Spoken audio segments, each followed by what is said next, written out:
TET पेपरफुटी प्रकरणी SIT गठीत, मुख्यमंत्र्यांचे पोलीस महासंचालकांना फोन करून आदेश। ठाण्याचे जॉईंट सीपी पंजाबराव उगलेंच्या अध्यक्षतेमध्ये एसआयटी गठीत, कठोर कारवाई करा, कुणाचीही गय करू नका, फडणवीसांचे आदेश। उद्या होणारा टीईटी परीक्षेचा पेपर फुटला, परीक्षा रद्द, ठाण्यातून पेपर लीक झाल्याची माहिती। 2,26,000 शिक्षक परीक्षार्थींचं भवितव्य टांगणीला, तर आरोपी दिल्लीतून आले। 1.5 कोटी रुपयांमध्ये पेपरचा व्यवहार ठरला होता, मात्र सापळा रचून भिवंडीच्या कोणगावामधून आरोपींना ताब्यात घेतलं। टीईटी पेपर फुटी प्रकरणी पोलिसांची माहिती। संशयितांकडे मिळालेल्या प्रश्नांमध्ये आणि टीईटीच्या प्रश्नपत्रिकेमध्ये साम्य आढळलं। मुख्यमंत्र्यांकडून पोलिसांना सखोल चौकशीचे आदेश, दोषींवर कठोर कारवाईचा इशारा। टीईटी पेपरफुटी प्रकरणामध्ये शालेय शिक्षण मंत्री दादा भुसे यांची माहिती। टीईटी परीक्षेच्या पेपरफुटीची घटना संतापजनक, असे गैरप्रकार खपवून घेणार नाही, एकनाथ शिंदेंची प्रतिक्रिया। दोषी कुणीही असला तरी सोडले जाणार नाही, असाही इशारा। वारंवार होणारी पेपरफुटी थांबवण्यासाठी सरकारनं लक्ष द्यावं, यामुळे महाराष्ट्राला बदनाम करून ठेवलं आहे, आदित्य ठाकरे यांचा हल्लाबोल। तर फोडाफोडीतून जन्मलेल्या सरकारला पेपरफुटी रोखता येत नाही, परीक्षार्थ्यांच्या मनस्तापाची जबाबदारी स्वीकारून सरकारनं माफी मागावी, रोहित पवार यांची मागणी। टीईटी पेपरफुटीवरून अंबादास दानवे आणि विजय वडेट्टीवार संतापले। पेपरफुटीमध्ये सरकारचा सहभाग असेल, दानवेंचा गंभीर आरोप। तर राज्यकर्त्यांना खुर्चीवर बसण्याचा अधिकार नाही, वडेट्टीवारही कडाडले। सभागृहामध्ये उद्या मुद्दा मांडणार असल्याची माहिती। टीईटी पेपरफुटीवरून अखिल भारतीय विद्यार्थी परिषद आक्रमक, पुण्यातील परीक्षा परिषदेच्या कार्यालयाबाहेर एबीव्हीपीचं आंदोलन। तर पेपर फुटल्यानं लाखो शिक्षकांच्या मेहनतीवर पाणी फिरलं, पेपर फोडणाऱ्यांवर कारवाई करण्याची शिक्षकांची मागणी। पेपर लीक नाही तर युवकांच्या भविष्याची चोरी, देशाच्या शिक्षण व्यवस्थेला वसुली सिस्टम बनवलंय। टीईटी पेपरफुटीवरून राहुल गांधींची सरकारवर टीका।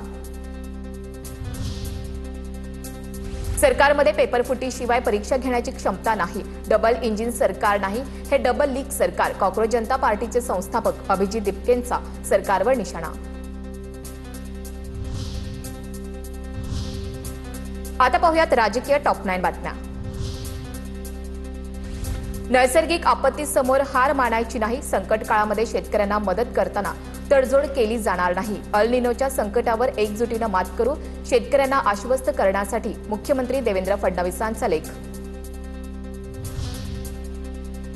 ठाकरेंचे आमदार अंबादास दानवेंना भाजपचे नेते मोहित कंबोज यांची अब्रू नुकसानीची नोटीस। आरोप मागे न घेतल्यास 500 कोटींच्या अब्रू नुकसानीचा दावा दाखल करण्याचा कंबोज यांचा इशारा।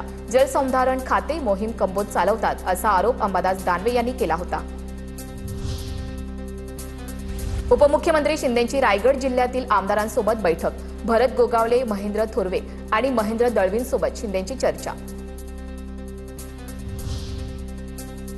ऑपरेशन टायगर 3 हे निश्चितपणे होईल, ऑपरेशन टायगर 3 हे गुप्तपणे होणार।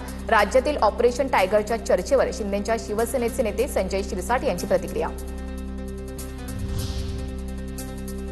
आमच्या आमदारांना शिंदे सेनेकडून मंत्रिपद, पैशाचे प्रलोभन, ठाकरेंच्या शिवसेनेचे आमदार राहुल पाटील यांचा आरोप। आमचे आमदार प्रलोभनाला बळी पडणार नाहीत, राहुल पाटलांची प्रतिक्रिया। मंत्री संजय राठोड यांच्यावर विमुक्त आणि भटक्या जमातीच्या राष्ट्रीय अध्यक्षपदाची जबाबदारी। शिंदेंकडून संजय राठोड यांचा बंजारा समाजाचे राष्ट्रीय नेते असा उल्लेख करण्यात आला होता। ठाकरेंच्या शिवसेनेकडून नांदेडमध्ये गाढवाला बंडखोर खासदारांचे फोटो लावून आंदोलन। शिवसैनिकांकडून बंडखोर खासदारांविरोधात जोरदार घोषणाबाजी। आंदोलनानंतर शिवसैनिक पोलिसांच्या ताब्यात। सध्या राज्यामध्ये हिंदू संमेलनाच्या नावे राजकीय संमेलनं भरवली जात आहेत। राज ठाकरेंचा ट्विट करत निशाणा। नांगरे पाटलांना अचानक दुहेरी निष्ठा दाखवण्याची इच्छा झाली। नांगरे पाटलांची निष्ठा फक्त पोलीस दलाशी असायला हवी, राज ठाकरेंचं ट्विट। सत्तेवर आल्यानंतर प्रत्येक जण संघाशी जोडला गेला, प्रत्येक अधिकारी संघ निष्ठ झाला। मध्य प्रदेशमधील मंत्री कैलास विजयवर्गीय यांचं वक्तव्य। आता पाहूयात मोठ्या टॉप 9 बातम्या। जुलैच्या दुसऱ्या आठवड्यापासून शेतकऱ्यांना कर्जमुक्तीचा लाभ मिळणार। महाकर्जमुक्तीची अंमलबजावणी अंतिम टप्प्यामध्ये। खरीप हंगामाच्या पार्श्वभूमीवर लाखो शेतकरी कुटुंबांना दिलासा मिळणार. योजनेअंतर्गत 2 लाखांपर्यंत कर्जमुक्ती, ओटीएस सुविधा आणि नियमित कर्जफेड करणाऱ्यांना 50,000 रुपयांपर्यंत प्रोत्साहनपर लाभ मिळणार. अवकाळीमुळे झालेल्या नुकसानीसाठी 334 कोटी मंजूर. मार्च, एप्रिल आणि मे महिन्यामध्ये राज्यामध्ये अवकाळीमुळे नुकसान मदत व पुनर्वसन मंत्री मकरंद पाटलांची घोषणा. आंबा काजू उत्पादक शेतकऱ्यांसाठी 209 कोटींची तरतूद. राम मंदिर दान चोरी प्रकरणामध्ये निष्पक्ष चौकशीचं राम जन्मभूमी तीर्थक्षेत्र ट्रस्टचं आश्वासन. राम मंदिराशी संबंधित अलीकडील घडामोडींमुळे धक्का बसला. राम जन्मभूमी तीर्थक्षेत्र ट्रस्टकडून भूमिका स्पष्ट. देणगी म्हणून मिळालेल्या वस्तू सुरक्षित. ट्रस्टचं स्पष्टीकरण. केतन अग्रवाल हत्येचा नवा खुलासा. सिया आणि चेतनकडून मे महिन्यापासूनच लोहगडाची रेकी. गुन्ह्यानंतरचे चॅट्स डिलीट. आरोपी चेतन चौधरीच्या दुकानातील कर्मचारी साक्षीदार होणार. केतन हत्या प्रकरणाच्या तपासासाठी 6 स्वतंत्र पथकं तयार. आरोपी सियाच्या भावाची 10 तास चौकशी. 10 तासानंतर सियाचा भाऊ साहिल गोयलची चौकशी संपली. बीडमधील विलास घुले हत्येप्रकरणी खासदार बजरंग सोनवणेंचा मुलगा एसआयटीच्या रडारवर. सौरव सोनवणेची 4 तास एसआयटी चौकशी. मुंबईतील भायखळ्यामध्ये 30,000 विषारी गोळ्या वाटून लोकांना मारण्याचा कट पोलिसांनी उधळवून लावला. गोळ्या वाटप करणाऱ्याला भायखळा पोलिसांकडून अटक. जळगावच्या सराफा बाजारामध्ये सलग दुसऱ्या दिवशी सोन्या चांदीच्या दरामध्ये मोठी वाढ. सोनं 2,200 रुपयांनी तर चांदी 2,000 रुपयांनी महागली. जीएसटीसह सोन्याचा दर 1,47,000 आणि चांदीचा दर 2,33,000 रुपयांवर पोहोचला.